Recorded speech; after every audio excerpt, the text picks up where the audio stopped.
might set this here. This should be kind of almost out of the frame, right?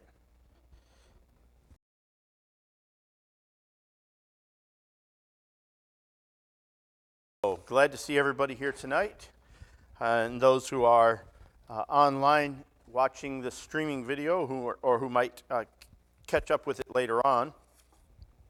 And kind of to pick up where we left off the last time, we were talking about the forms of speech, the figures of speech, and we're beginning to look at the analysis of a text itself. Someone showed me an illustration a few years ago, and I thought I might start tonight with that illustration. I think it really helps open up what we're talking about when we're dealing with hermeneutics and the kind of analysis of a text. So let's take a look at that illustration. And the illustration is when you're thinking about, so I'm going to draw like a little document here, right? And there's like a pen, right? There we go.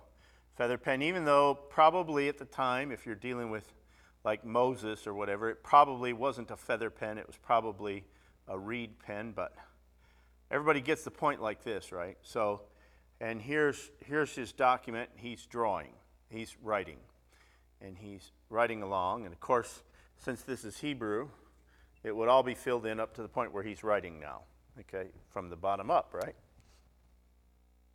And so kind of think of, here's his head with his long beard hanging down, right? Here it is. And here's his shoulder, right? He's now writing out the text. And what he's writing out in the text is he's writing out what he thinks you need to know about the story that's happened to him. Since we acknowledge that we cannot tell everything that happens to us, it's not possible. In fact, we train people not to do that.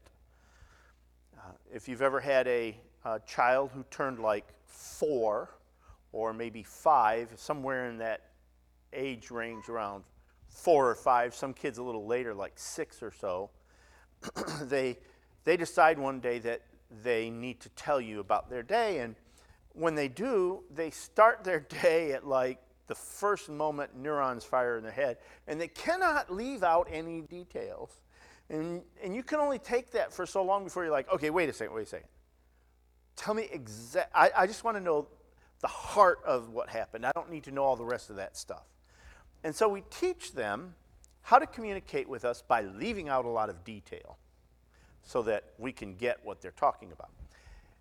And it turns out when you're going to sit down and you're going to write it, you have to make that decision even yet again beyond what you would make it if you were just speaking with someone, because now you have to put it in written form. Written form is more laborious to write, and it's more laborious to read. And if you transmit all that detail, you would have volumes and volumes and volumes of meaningless detail. And so, not wanting that, we teach them to leave out detail. So this is one view of what you should think about when you think about hermeneutics. But that is only half the view. The other half of the view is the view that looks like this.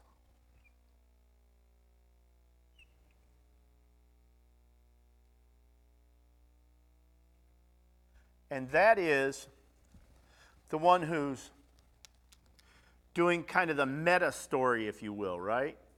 The one who's telling this story in the bigger sense of things. And that adds another layer of interpretation to it. When we were talking about looking at Joshua and Judges and picking out some of the figures of speech in Joshua and Judges, some of how the story fits together in the scheme of everything from Exodus to Joshua, through Joshua to Judges, we said we need to look at some of how the language is used to describe what is going on, because that's what our text is all about, right? And remember, the challenge that we face is that when we look at that text, we expect the text to speak in somewhat our language because, right, we have an English version of it. But we have to keep in mind that the original writer was trying to pick figures of speech that wouldn't be too colloquial to his time, too local to his environment, or so unique that they would lose their meaning when they stepped out of that time period and therefore be lost to history, and we'd be reading something that now no longer makes sense. Doesn't mean they're perfect at it. Some of that still happens, right? In fact, one of the examples that I like to give of it is when you have back there in the book of Genesis, when it talks about Satan and it talks about the wife whose desire would be to her husband, and then later on it talks about Cain and his sin, and it talks about sin lying at the door and his desire would be toward Cain.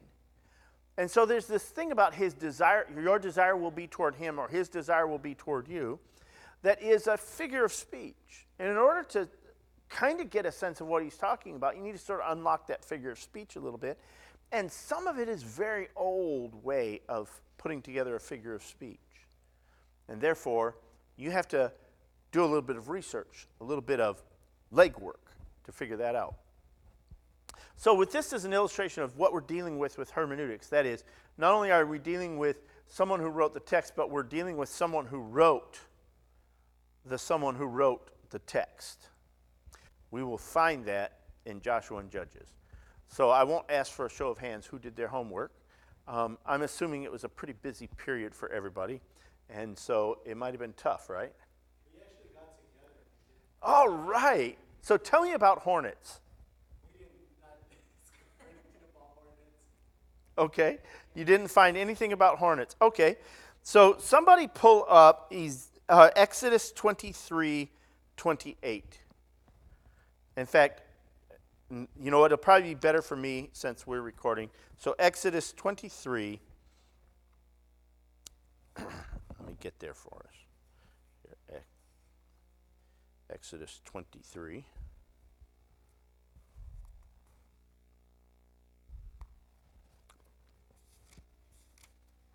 All right. And we're going to read verses 20 through 33. 23, right? And 20 through 33. This is what he says.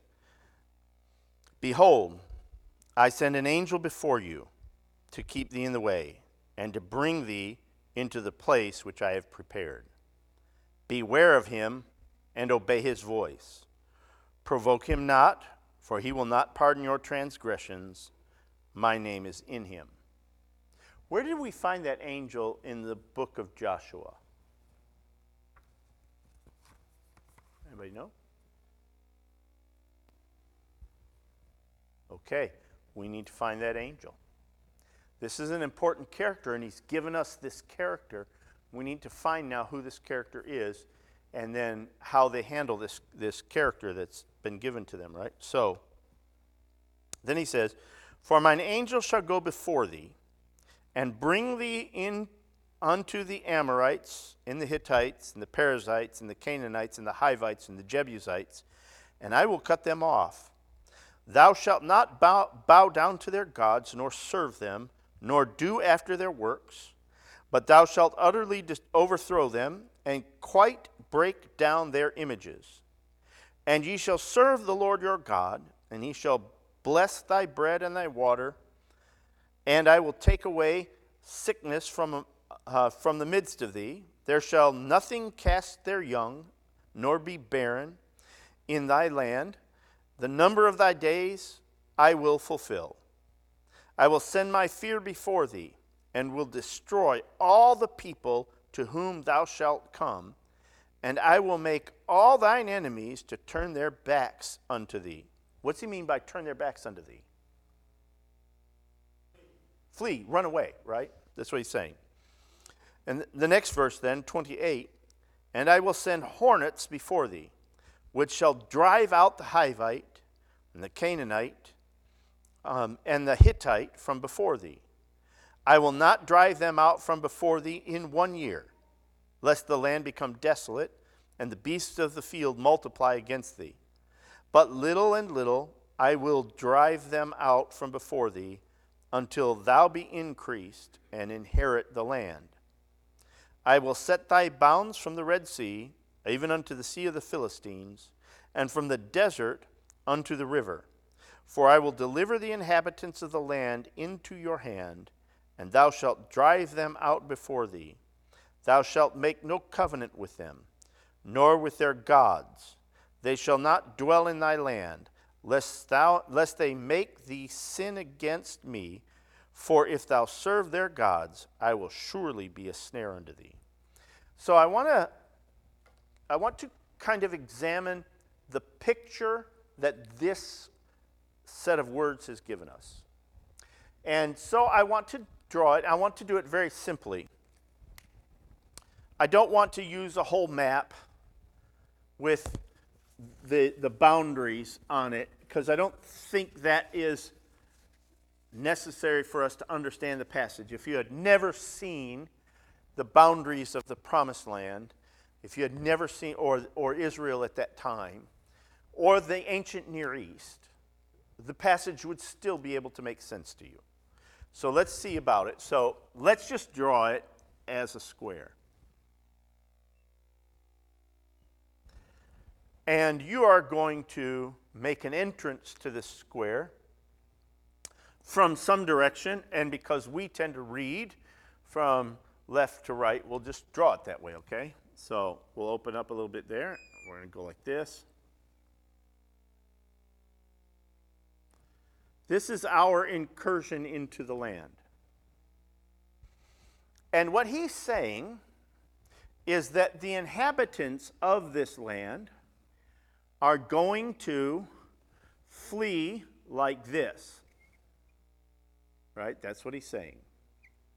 They're going to be motivated by fear and leave the land.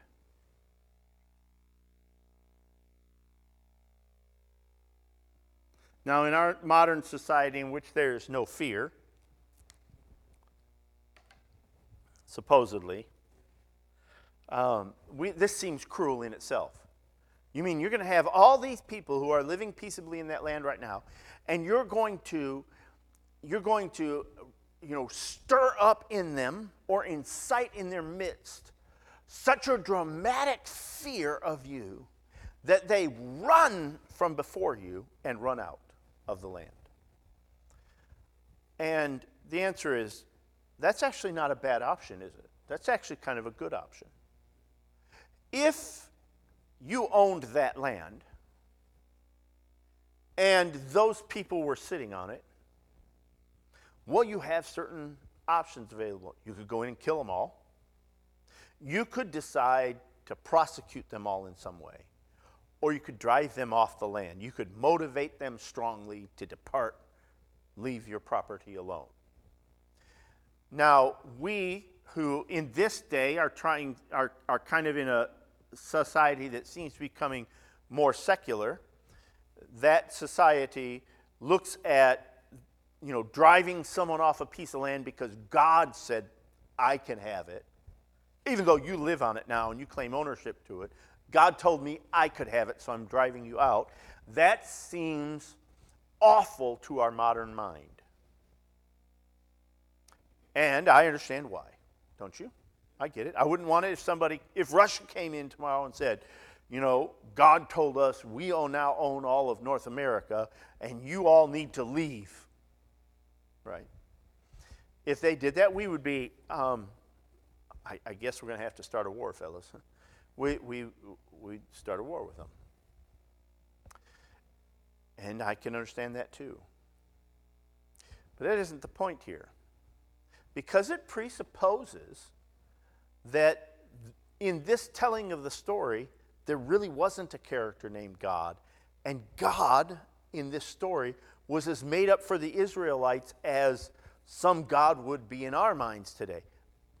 But that wasn't the way the story's told, and that's not the meaning of the story. The meaning of the story is that there really is God, and he really did promise this land to someone long, long ago.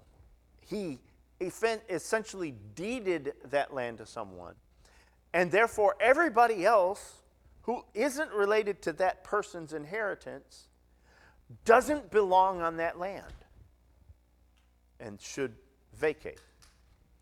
And in an act of mercy, he chooses to vacate them through fear. Now, they're not all going to leave through fear. Why is that? Because some people don't respond to fear.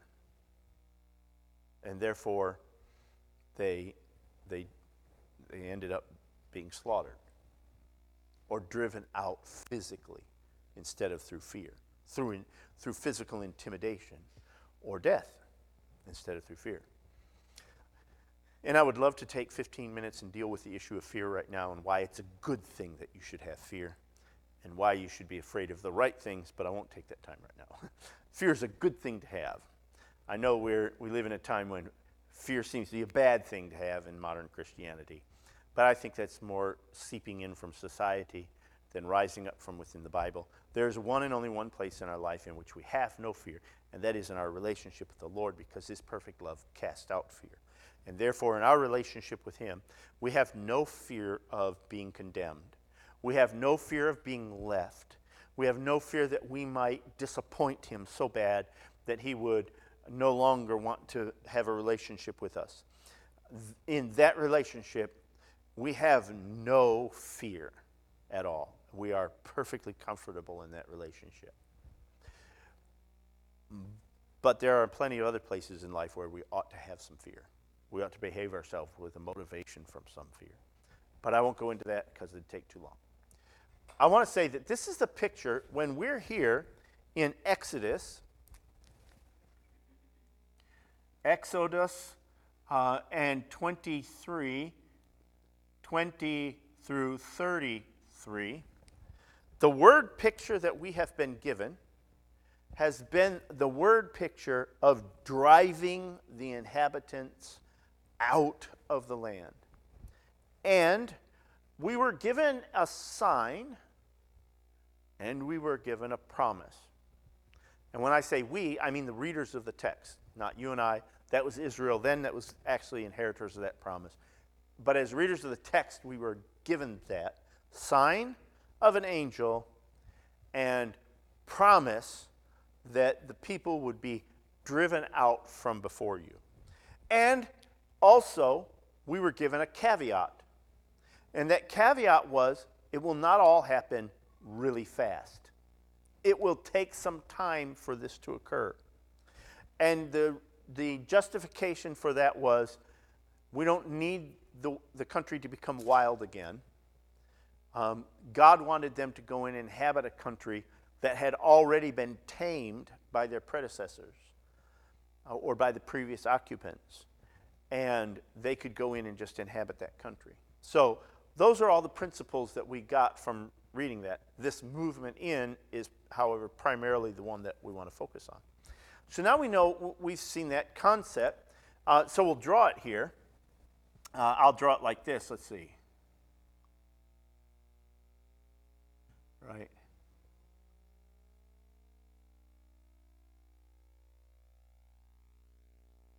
Right. There you go.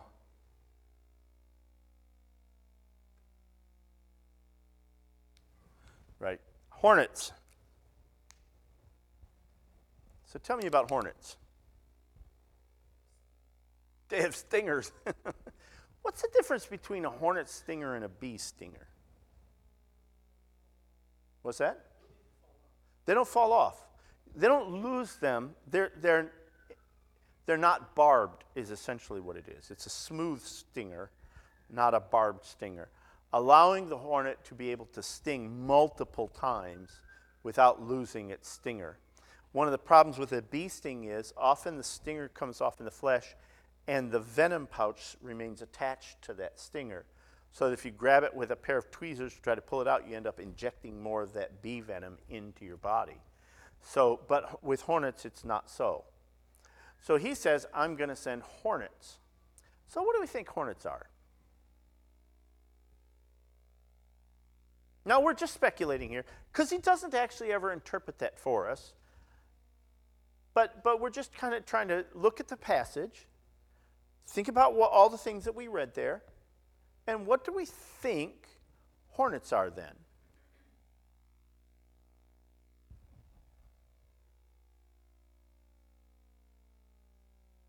Angels. Okay, so I'm going to do this. I'm going to go. You know what? I'll pick a different color here to do some labeling with on here. So here we go. Not black. We'll use the blue. Okay. So we're saying these hornets are angels.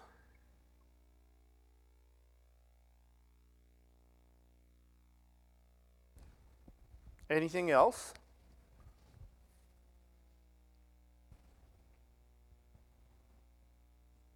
How about this? Rumors.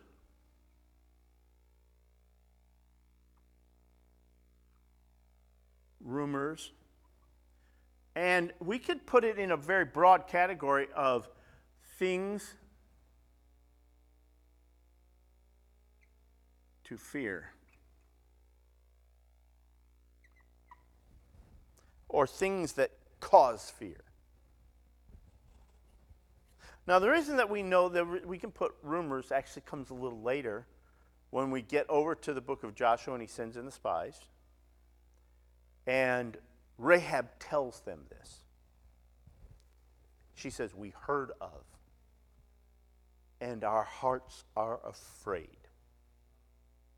So they have received this form of news by telling, and they have become very afraid as a result of it. Now, let's talk about why that's the case. I think it's a very reasonable position for them to be in. Because the most mighty power on the earth in those days was Egypt. And they had essentially taken a great, I don't know if it's a majority or not, but a great deal of the wealth of Egypt, left the country with it, and in the process of fleeing, destroyed the entire Egyptian army and the Pharaoh all at once, in a day. Not in a 7-year campaign, but in one day, Pharaoh and his armies were dead, and Israel is walking out with the treasures of Egypt. So these people are now coming to your land. The last country they were in, right?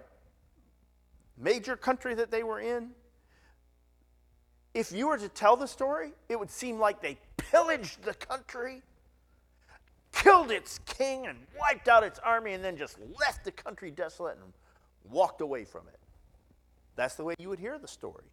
And that's the way the people in Jericho heard the story. And so this is a hornet for them. Another thing about hornets is, for something that tiny, it inflicts a lot of pain. It doesn't have to be big to hurt you. And they don't often happen one at a time, right? They tend to be in a swarm, right? You end up with a bunch of them, right? You hit the hornet's nest, and then you're dealing with not one, but hundreds of hornets. And so what God is saying is, I'm going to pile on the rumors. I'm going to send in the angels. They're not going to know who they are. Could be the angels were the ones spreading the rumors. Just saying. I'm going to do all of this so that their heart melts in fear and they run before you. Right? They turn their back on you and they run away from you. The fact that it wasn't going to all happen at once sort of tells you something, doesn't it? Sort of tells you not all of them are going to be scared enough to run. Some of them are going to be left behind. Some of them are not going to run. But others will. So, that's what we dealt with then in the book of Exodus when I said deal with the hornets. Now let's go to the book of Joshua.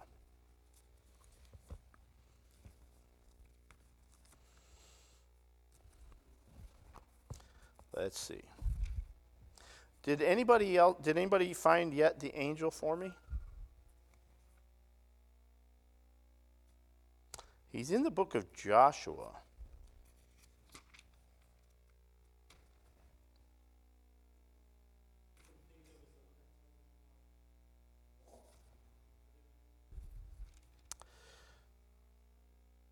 So let's see if we can find it, shall we? At the memorial at the crossing.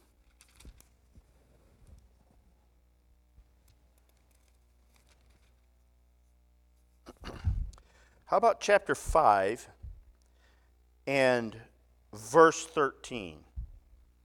And it came to pass, when Joshua was by Jericho, that he lifted up his eyes and looked, and behold, there stood a man over against him with his sword drawn in his hand. Now, we could analyze this text just a little bit, and so let's do that. Well, I don't want to deal with some of the figures of speech here because they're kind of small ones in this passage, standing over against him. What do you think that means? It means directly square looking at him, right? He's not like leaning on him all of a sudden. You wouldn't have to lift up your eyes to see that. But he's not standing hiding anywhere, and he's not like turned in a different direction. He is in that sort of universal sign of challenge, right? Understood by animals and humans alike. We stand tall and we face each other, right? A bear takes it as a sign of challenge. A dog takes it as a sign of challenge. And that's what he's saying here. That man was standing in an aggressive, forward-facing position looking straight at Joshua, right? All right. And he said, and Joshua went unto him and said unto him, Art thou for us or for our adversaries? And he said, Nay, but as captain of the host of the Lord am I come. And Joshua fell on his face to the earth and did worship, and said unto him, What saith my Lord to his servant? And he says that because he knows exactly who this person is, because back in Exodus chapter 23, he was told who this person was going to be. He said, the Lord said, I'm going to send my angels. You're going to recognize him when you see him, my angel. You're going to recognize him when you see him, and don't stand against him, right? Because he's doing my work in that land. There you go. And the captain of the Lord's host said unto Joshua, Loose thy shoe from off thy foot, for the place whereon thou standest is holy. And then we get the beginning of the story of Jericho. The victory at Jericho comes next in chapter 6. So this is the fulfillment of that thing, right? So when we're back in Exodus, and we saw that very picturesque kind of flowery language, hornets and an angel and driving forces and bowing down and not bowing down, the instructions that came with it. We find out that while those are somewhat poetic forms of speech, they actually are very practical reality, and we should be looking for them. We should ask ourselves the question, what is the hornet? Why does he mention hornets? How many places in Scripture does he mention hornets? Where are they? What does it mean? Is this the only place? Can I find it? If I were to find it, where is it? Well, how does it behave? What does it do? Okay, maybe I'm looking for something like that, and he's using a metaphor. So when we look at the hornet, he's not saying literally, I sent flying insects in ahead of you. He's saying, this thing is a metaphor.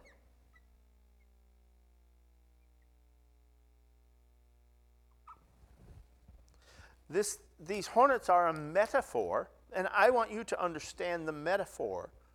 I'm sending it before you, and the way hornets would swarm up and drive you out of a building or drive you out of the park, I'm going to drive these people out with something that has that same effect.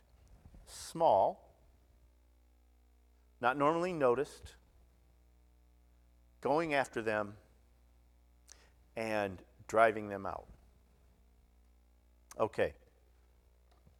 So with that as a background, let's go to chapter 2, verses 9 through 11 of Joshua.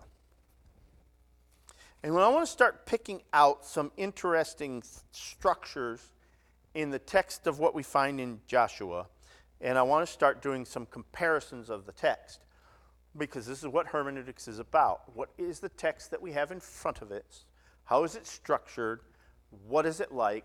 Let's unlock some of the figures of speech. Let's lay out the meaning before us.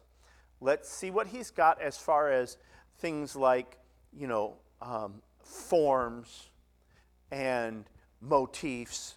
Let's unpack the meaning from it for a minute so that we can see it, and we can now have that meaning set in our mind as we move forward. By the way, did anybody notice the messianic prophecy in Exodus 23? Did you notice that? Do you have a cross-reference in your Bible, right? We're most of us using an electronic one.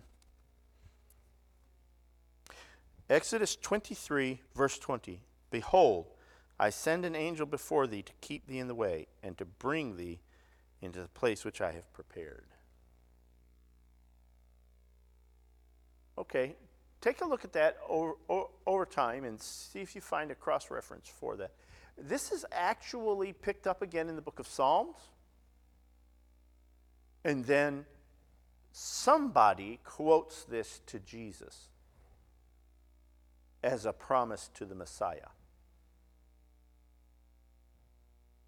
Okay, but we'll leave it there for right now. Joshua chapter 2, verse 9. And she said unto the men, I know that the Lord hath given you the land, and that your terror is fallen upon us, and that all the inhabitants of the land faint because of you. Now, clearly she doesn't mean we're all falling over and losing consciousness. What does she mean by we faint because of you? She means we've lost our courage. We don't have the courage to stand up to you, people. We have begun to lose our resolve, and it's referred to as fainting. Kind of an old use of the word, but a moment or two would find you that if you wanted to take a look at the definition of it. Now therefore, let's see. As soon as we had heard these things, our heart did melt, neither did there remain any more courage in any man because of you. For the Lord your God, he is God in heaven above and in earth. Boy, we could spend a lot of time on the passage, but just a quick note. That would mark him as very unique in their minds.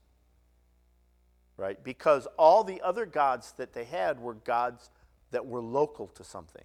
The god of water, the god of fire, the god of lightning, the god of the mountain, the god of the valley. To make the statement that our hearts are melting in fear because we've suddenly come to realize that your God is the God in heaven and on earth, is to say our mind is blown. We don't know how to think about a God like that. He's beyond anything we have. Our gods could not stand up to him. He's a God of a completely different sort than anything we've ever known before. I just think it's important to note it because I think it's important to see that we're not looking at a developing, unfolding understanding of monotheism, but it was a revealed form of monotheism all the way back then, right? Israel didn't grow into becoming more and more monotheistic over time, but all the way back here in its early formative years, the strong emphasis of monotheism and the meaning of monotheism reached all the way to their enemies, right? This is how we know that this was not just news that made it over the border. This was the act of God working in the hearts of those people, attempting to at least spare some lives out of it by filling them with a knowledge that they didn't have before. In today's modern Christian parlance, we would call that they were falling under the conviction of the Holy Spirit.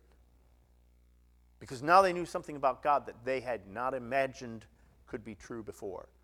And how did they know it? Because people came through and preached. No, that's not how they knew it. They knew it because God revealed it directly to them through this mechanism, whatever this metaphor was, the combination of these things that they saw in the world and heard. Now they knew something that they didn't know before. Okay. And then she has them, no, we'll stop right there. And then that's 9 through 11. Now let's go to chapter 9. Joshua chapter 9. And read verses 9 through 11 there.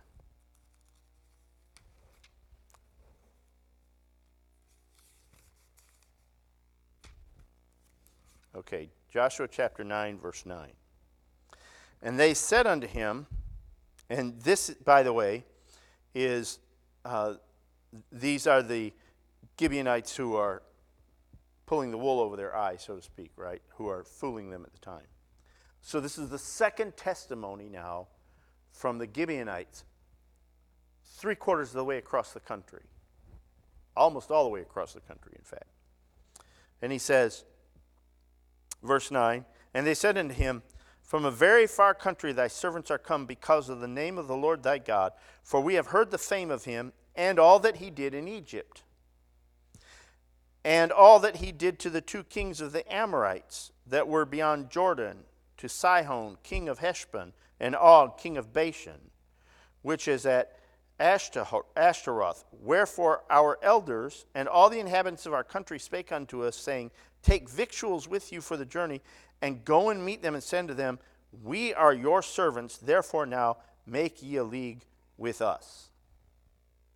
So the picture that they're portraying here is, now we have to look past the story that they're telling, because they're telling a story. They're lying, right?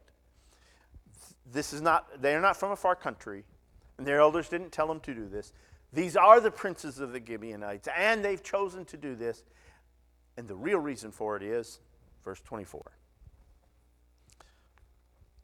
Verse 24. And they answered Joshua and said, because it was certainly told thy servants how that the Lord thy God commanded his servant Moses to give you all the land, to destroy all the inhabitants of the land from before you. Therefore, we were sore afraid of our lives because of you, and have done this thing. So not only do they have an understanding of God, but somehow or another they have this insider knowledge of the conversation God had with Moses, and how God has told Moses that he was going to have all this land, that he was going to deliver it into their hands. How did they get that knowledge? Again,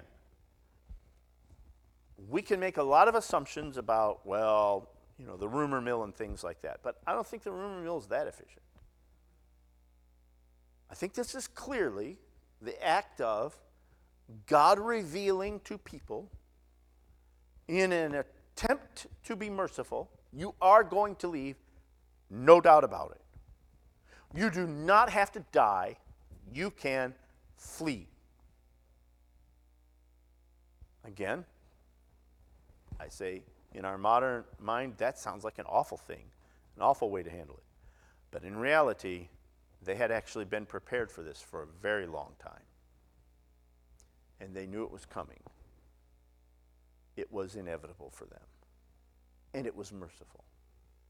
And it is not, so far in all that we've read, we have not yet read of slaughter. And God does not apparently make it that I want you to go in and slaughter them all. The instruction he has given them here is drive them out from before you. And do it this way, right? Because I'm going to send fear ahead of you, and they're going to turn their back to you, and they're going to run. And therefore I want you to chase them out of the land, etc. So chapter 10 now, go over to chapter 10 and verse 21. And it says, "And all the people returned to the camp to Joshua, to Makkedah, in peace. None moved his tongue against any of the children of Israel." Now notice how this is. This is not a minor statement, it's kind of a major statement. He's saying now that the children of Israel had gone out to confront these inhabitants of the land, to conquer the land, and when they did, no one was bold enough to make threats against them. Nobody yelled, "Down with Israel! Up with the Hivites! Who do you think you are coming into our land? Who do you think you are to do this?" They had been convinced through fear that this was going to happen, and none lifted up their tongue against them. And then in chapter 11 and verse 23. "So Joshua took the whole land, according to all that the Lord said unto Moses, and Joshua gave it for an inheritance unto Israel, according to their divisions by their tribes, and the land rested from war." I want you to think the goal, if you didn't read any of the intervening information, and there's a lot of other information in the book of Joshua that we have to get to, but if you didn't read any of the other information, you were just looking at the general flow of the book to see what it is, and you were picking out the conclusion statements. Remember, that was one of the things we talked about when we talked about text. We said one of the things to look for is conclusions or summaries. So if you went through and you picked out the summary statements in the book, not the long ones, but the summary ones, the picture you would get so far out of the book is that when the children of Israel crossed the border in the day of Joshua into the promised land, somebody had already gone before them. In fact, it was the angel of the Lord.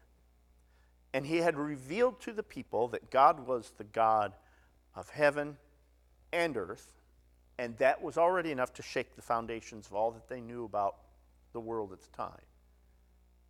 And had prepared them to understand that they didn't stand a chance if they stood against Israel, and that they needed to flee the land. And now they huddle in fear and are ready to run. So that by the time you get down here to the end of the book, or near the end here in chapter 12, I know there's a whole lot of chapters that come after this, but he's summarizing for you here. And he's saying, looking at it that way in this summary, we are seeing that the whole land was delivered over the way God intended it to be delivered over. And however that looks, it was delivered over that way in such a manner that it had rest from war at that time. And that was a notable occurrence, that the land had rest from war. Okay, so I want to look at a couple of other passages and ask you what they mean. And I want to start unpacking some of the thoughts that are in those passages. So chapter 10, go to chapter 10 and verse 27.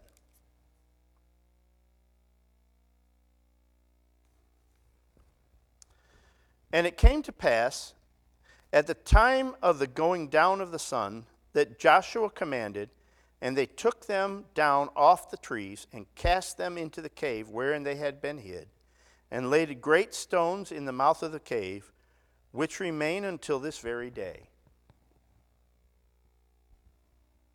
Now, I'm not going to go through the whole story of who it was that was hanged and all that kind of stuff. I really want you to look at the last phrase. And as you consider that, consider also chapter 11 and verse 16.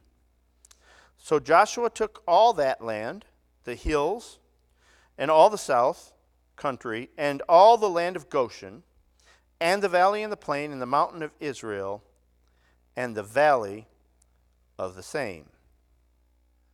Anybody notice what's odd about that verse?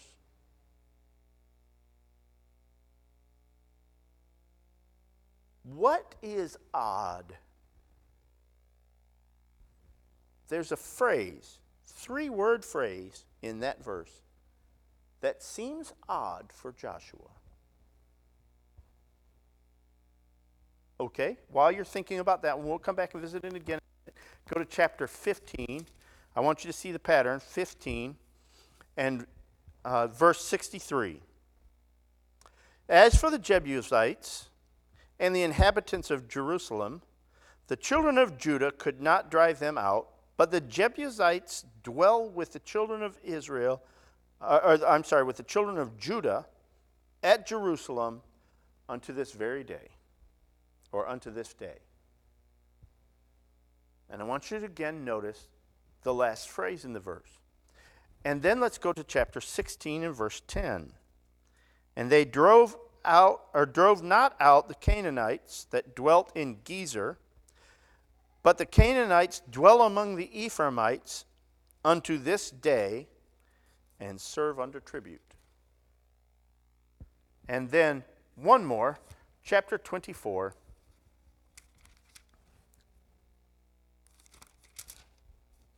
Chapter 24, and we'll look down in verses 29 through 33 of chapter 24.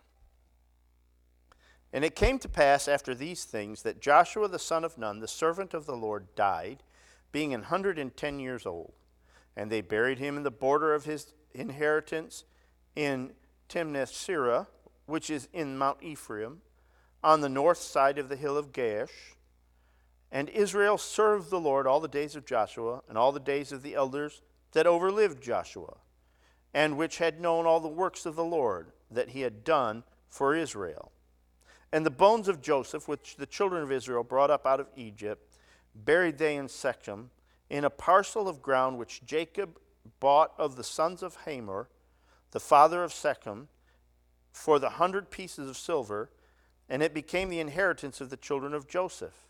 And Eleazar the son of Aaron died, and they buried him in a hill that pertaineth unto Phinehas his son, which was given him in Mount Ephraim. Now, what was strange about all those verses? What does unto this day mean?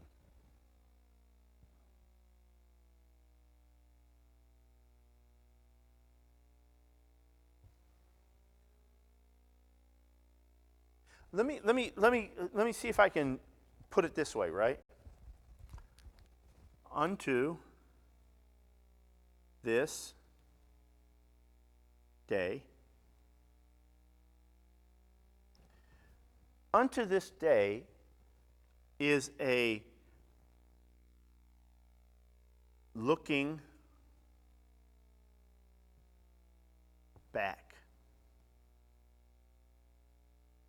statement. In other words, it is someone standing at a day out in the future from when this actual thing occurred, looking back at that occurrence and telling you something happened then and it changed the world, something in the world. And that change is still in effect all the way to the day I'm living in. What was odd about that other verse? I think it was chapter 11, verse 16.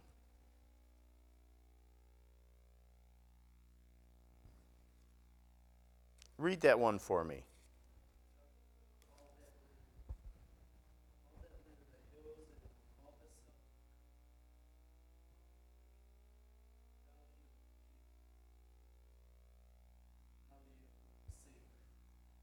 Right?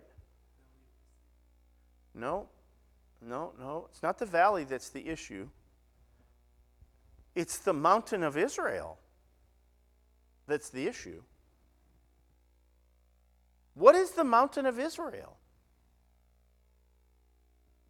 They know nothing of it in their day. They have no temple. They have no Horeb. They have no Zion in their day. They're living in a camp. So whoever it was that wrote this, we know at least this much about them. They happen after Solomon. Somebody who wrote this book or amended it, updated it, did it after Solomon's day. Could not have been done before that time.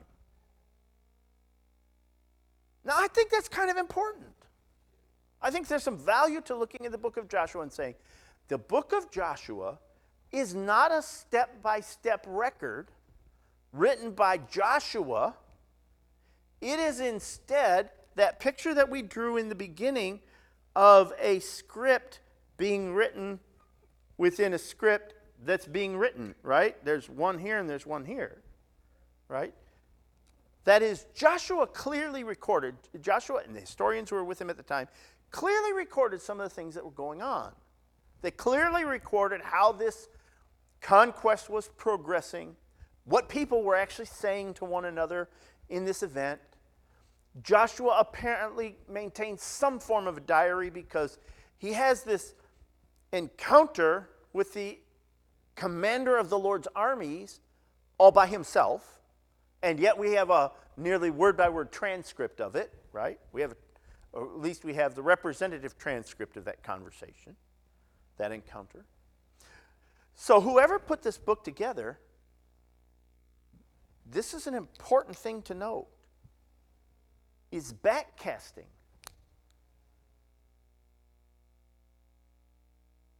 Right? So this whole book is a summary. If you don't notice when you're going through the text who the author was or where the author was in relationship to what's happening within the text that the author is composing, then you miss an understanding of the layering that goes on within that text. And that layering is there for a purpose. Might be a good reason God didn't take Joshua's diary and just stick it in directly. Because Joshua's understanding would have been very narrow. It would have been very time constrained. It would have been very much like a conqueror's writing. Or at least it could have been, right? If we just put it in normal terms, he's going to write this thing out saying, this is what we did. We went in and, man, we whipped them and we did this. And, all that kind of stuff, right? So it doesn't mean he didn't write that. It just means that God chose to take a broader perspective. A perspective that could look backward through now having had some time pass to see the effect of what happened in Joshua's day and record it for us with a broader perspective than just those who came out of slavery and went into the promised land. And therefore, he puts enough evidence in the book for us. He doesn't do it just one time. If he did, that'd be enough. But he puts it in there often enough for us so that we understand that the actual author of this book is not Joshua. It is someone who comes later, a historian who comes later than Joshua, and has now pulled together this information, tacked onto it the historical perspective so you could tie together the characters with the rest of the storyline of what they have, and now published it out as the story of the conquest of Israel. It may have been, 150 years later after the incident that this book was written. It could not have been within 150 years of the actual telling of it. It had to be 150 years or later. Now, there are some who think the book of Joshua wasn't actually written until the children of Israel came back out of the captivity. And then it was recorded.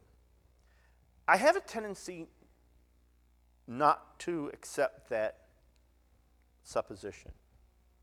I don't think it's that way. And there's a couple of reasons why I don't think it's that way. And the first reason is the information that is evidently missing from it. Because when you go to Chronicles, which is written, and he gives you plenty of clues in it, that it's written after the captivity. And so this is a reassembling of the history when the Jews come back after Babylon. And he gives you clues that that's true. But there are certain things that are important when they come back from captivity that are tying together the families with the incidents. So you have all those genealogical things that are happening they're detailed out in the beginning of Chronicles, and they're just nauseating detail, but with good purpose. That is, we're trying now to reestablish the families in the land, and we need to know your connection to history, so we're detailing out the genealogies of history so that your family can have its inheritance in the land, and you can know where you fit in the story. Kind of like, know your roots, right? Genealogy roadshow kind of thing, right? Go in, find out who are you, where did you come from, where's your family from, etc. All of that is the reason for Chronicles being done. But when we end the book of Joshua, we don't have all that. We only have 2 generations given us at the end of Joshua. We just have the people who are there now and their offspring. We don't have the people who are there now, their offspring for 7 generations like we do in Chronicles. We have it just one. Therefore, this writer had no motivation to establish long genealogies to prove out history and who you were and how you relate to those who came across, right? This is not the Mayflower Compact research shows you how your relatives came over on the Mayflower. This is not that. There's no need to do that in the time of this author, which tells you something about the country at that time. It probably means that the country is not in a state of dispossession, probably wealthy, doing well, and they need a scholarly, well-assembled, centralized record of the conquest of the land so that they can fill in that gap and see how all that progressed. But they don't need all the genealogies and all that because they know it all. Whoever these people are, when this thing is written, they're so familiar with the genealogies that the author doesn't have to record them again. And that's why I'm saying it isn't until we know that there is the mountain of Israel, the Temple Mount, and the valley below it, Valley of the Same, and that we have an establishment of freedom, liberty for people to travel about the land anywhere they want to go so that the author can say, it's still there today, you can go see it. Right? So all of that tells us it's probably either in Solomon's day, it's probably in Solomon's day. Because after Solomon's day, you get the divided kingdom, and you would get some annotation of that somewhere in there. You would suspect that there'd be an annotation of that in there somewhere. But there isn't any of that. There's no flavor of the division of the kingdom in here at all. There's no flavor of defeat. There's no noting that it's in it, it's among the Samaritans or any of that you would find after that time.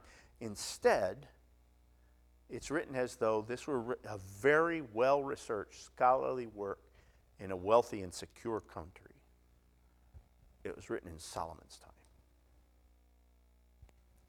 So that's all the time we have for today. It's enough for us to at least get our feet wet with what does it take to look at a text and apply some of these principles and begin to just pull apart the setting for the text, the motivations of the author for the text, the relationship between the author and the actions that are happening within the text, and some of the figures of speech that we run across that sometimes without pulling them apart, our brain just skips over them, right? It's a picture we didn't see the first time through there, like at this day, right? We just kind of skip over it because we're not analyzing as we're reading. We're getting inspiration as we're reading. But when we analyze, it begins to reveal something else to us. And that's why, or something additional to us. That's why I think it's important for us to start pulling apart these things. Now, I think there's something else to do in the book of Judges if you want some homework, and that's to figure out what actually happened now. What's the story of violence, and what are the figures of speech, the language that's used, the pictures he gives us around the actual violence that occurs in the conquest of that country, and what could it mean? Okay. And I don't suggest you make a full map for yourself, but I do suggest you start with something as simple as a square, pick a spot on it and say, oh, I can see they came over. Okay, we'll just say that Jericho was here, and oh, there's some spot over here, obviously, where they're camping. And they seem to go out and back from that. Let's just follow it a little bit and ask ourselves what it's likely to mean that when we find that, right? For instance, we read that verse today that all Israel returned then to Joshua at the camp. What does that mean? Why is that important? And what does that mean to the storyline that's progressing? Remember, he's not writing words that he doesn't need to write. He's not typing. 5 words, dip your pen, remember? This is not easy for them. So they're choosing carefully what they include and what they don't include. And to include that fact must mean something significant to the storyline. All right, so now if you're watching online today, I want to encourage you, if you enjoyed this video, to like it, follow us on YouTube, and share this video with other people who might be interested. Thank you very much.